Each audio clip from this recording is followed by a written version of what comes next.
دیں گے۔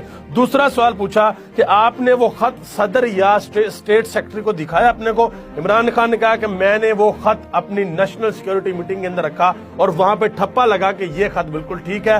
پھر میں نے وہ خط اپنے پریزیڈنٹ کو بھیجا، پھر میں نے وہ خط اپنی پارلیمنٹ کے اندر بھیجا، پھر میں نے وہ خط اپنے چیف جسٹس کو بھی بھیجا۔ تیسرا سوال پوچھا کہ آپ کے پاس کیا ثبوت ہے، آپ الزام لگا رہے ہیں؟ انہوں نے کہا کہ میرے پاس ثبوت ہے۔ جب ابھی یہ خط نہیں آیا تھا تو اس سے پہلے وہ بیک بینچرز جو ہمارے منحرف اراکین ہیں ان سے امریکی ایمبیسی کے اندر ان سے ملاقات ہوئی ہے۔ آپ کے جو امریکہ کے لوگ تھے جو آپ کے ایمبیسی کے اندر، وہ ان لوگوں کو بلاتے تھے اور بلا کے امریکن ایمبیسی کے اندر ملتے تھے۔ تو عمران خان نے کہا کیوں ملتے تھے، کیا وجہ تھی، امریکہ کو کیا انٹرسٹ ہے ہمارے ایم این ایز کو ملنے میں؟ اور پھر عمران خان نے جو زبردست بات کی، عمران خان نے کہا کہ ملینز آف ڈالر کے اندر لوگوں کا ریٹ لگایا گیا، لوگوں کو خریدا گیا اور پھر میری حکومت کو نیچے گرایا گیا۔ اس کے بعد